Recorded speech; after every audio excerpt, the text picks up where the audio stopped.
Assalamualaikum warahmatullahi wabarakatuh.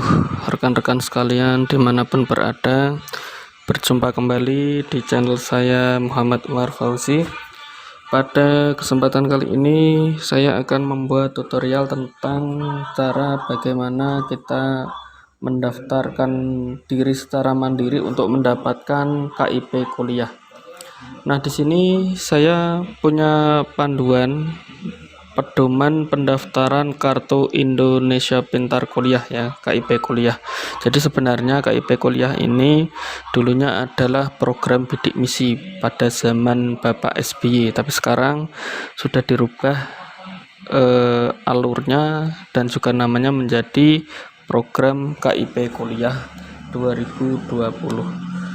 Nah, teman-teman sekalian, untuk mendapatkan KIP kuliah ini kita harus melalui beberapa tahapan, dan sebelum itu saya perlu menjelaskan tentang KIP kuliah ini, tentang dasar-dasarnya penyaluran bantuan KIP kuliah ini ya.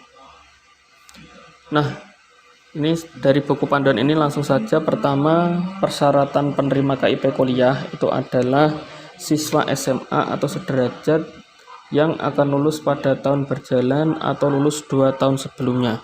Jadi kalau lulusan yang sudah lama itu tidak bisa mendapatkan KIP kuliah. Yang kedua itu adalah memiliki potensi akademik yang baik tetapi memiliki keterbatasan ekonomi yang didukung bukti dokumen yang sah. Dan selanjutnya adalah lulus seleksi penerimaan mahasiswa baru dan diterima di PTN atau PTS, jadi yang perguruan tinggi negeri atau yang swasta, di mana prodinya itu terakreditasi A atau B, atau dalam pertimbangan tertentu itu prodi dengan akreditasi C.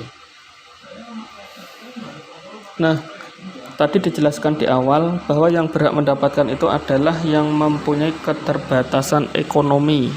Nah, bukti kalau anak tersebut mempunyai keterbatasan ekonomi dapat dibuktikan dengan anak tersebut memiliki kartu Indonesia Pintar ketika masih sekolah di SMA atau di SMP ya.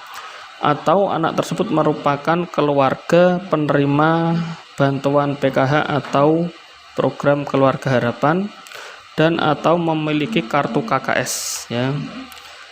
Dan jika belum memiliki KIP atau orang tua belum memiliki KKS, maka dapat mendaftar untuk mendapat KIP kuliah asalkan memenuhi persyaratan tidak mampu secara ekonomi. Jadi di sini dijelaskan pendapatan kotornya itu adalah 4 juta rupiah ya, ini per bulan. Atau jika kedua orang tuanya itu bekerja ya, pendapatan kotor gabungan orang tua dibagi jumlah anggota keluarga ya, itu jumlah anggota keluarga yang menjadi tanggungan itu adalah 750.000, atau keputusan akhir itu diambil oleh perguruan tinggi masing-masing. Nah, KIP kuliah ini fasilitas yang akan diterima siswa atau mahasiswa tersebut adalah biaya hidup, biaya kuliah, dan juga biaya seleksi. Kita lanjutkan ya. Kalau di sini dijelaskan bantuan hidupnya itu adalah 700.000 per bulan. Nah, jangka waktu KIP kuliah ini untuk program reguler sarjana maksimal 8 semester, diploma itu maksimal 8 semester ya, diploma 3 itu 6 semester, diploma 2 4 semester, diploma 1 maksimal 2 semester. Nah, ini juga ada program profesi yang ditentukan ya. Nah, teman-teman sekalian, cara untuk mendaftarkan diri ke KIP kuliah, seluruh jalur masuk ya, ada SNMPTN, SBMPTN, SNMPTN, UMPN dan lainnya, itu bisa dilakukan secara online melalui halaman KIP kuliah, yaitu kipkuliah.kemdikbud.go.id. Pendaftaran juga dapat dilakukan secara mobile dengan terlebih dahulu mengunduh dan melakukan instalasi KIP Kuliah Mobile APPS di Play Store ya. Nah, ini tahapan-tahapannya ya. Yang pertama, siswa dapat langsung melakukan pendaftaran secara mandiri di sistem online KIP Kuliah melalui halaman kipkuliah.kemdikbud.co.id ya. Nah, pada saat mendaftarkan itu pertama siswa itu harus memasukkan NIK, NISN, NPSN, dan alamat email yang aktif. Selanjutnya, sistem KIP Kuliah selanjutnya akan melakukan validasi NIK, NISN, dan NPSN serta kelayakan mendapat KIP Kuliah. Jika proses validasi berhasil, sistem KIP Kuliah selanjutnya akan mengirimkan nomor pendaftaran dan kode akses ke alamat email yang didaftarkan. Langkah selanjutnya, siswa menyelesaikan proses pendaftaran KIP Kuliah dan memilih proses seleksi. Siswa menyelesaikan proses pendaftaran di portal atau Sistem Informasi Seleksi Nasional Masuk Perguruan Tinggi. Bagi calon penerima KIP Kuliah yang telah dinyatakan diterima, dapat dilakukan verifikasi lanjut oleh perguruan tinggi sebelum diusulkan sebagai calon mahasiswa penerima KIP Kuliah. Nah, ini kalau digambarkan dengan bagan itu gambarnya seperti ini ya, teman-teman sekalian ya. Nah, ini coba saya gambarkan secara langsung ya. Jadi kita bisa membuka Google Chrome atau untuk membuka lamannya tadi yang telah disebutkan ya, yakni kipkuliah.kemdikbud.go.id. Yang pertama kita login ke siswa ya. Login siswa, kita lihat. Nah, ini bisa dilihat ada kolom nomor pendaftaran dan juga kode akses. Nah, nomor pendaftaran dan kode akses ini bisa kita dapatkan apabila kita sudah memiliki akun ya. Jadi kalau belum punya akun ya kita daftar dulu. Nah, ini saya contohkan. Pertama, ketika daftar akun kita harus memasukkan NIK, NISN, dan juga NPSN ya. Email yang digunakan ini dianjurkan atau direkomendasikan itu menggunakan Gmail ya.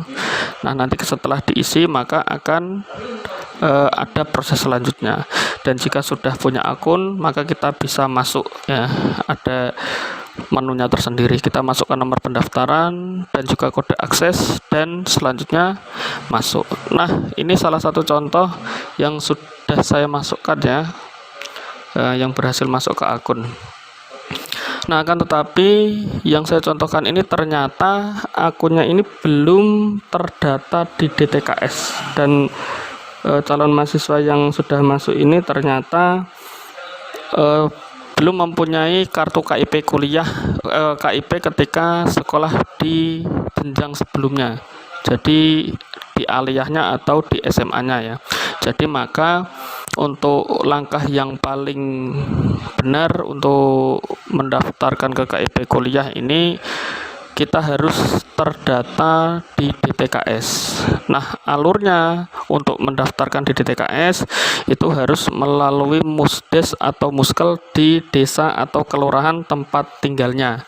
Jadi ketika dimusdeskan atau musyawarah kelurahan, nanti ditentukan keluarga ini layak atau tidak masuk ke data DTKS. Kalau dulu namanya BDT, kalau sekarang namanya DTKS. Jadi kalau sudah terdata di DTKS, walaupun belum punya KIP kuliah kartu KIP ya, itu bisa mendaftar untuk mendapatkan KIP kuliah. Jadi kalau belum punya kartu KIP, kita bisa minta surat keterangan ataupun rekom dari dinas sosial. Akan tetapi syaratnya satu, itu harus terdaftar di DTKS. Nah, ketika kita daftar KIP kuliah secara mandiri ini, yang kita masukkan biodata kita, terus biodata keluarga, terus data ekonomi, terus keterangan rumah, aset yang dimiliki, prestasi yang pernah diraih, terus rencana, dan selanjutnya seleksi yang ingin diikuti. Mungkin sementara itu yang bisa saya sampaikan kepada rekan-rekan sekalian. Semoga bermanfaat dan bisa sukses mengikuti program KIP kuliah tahun 2020. Assalamualaikum warahmatullahi wabarakatuh.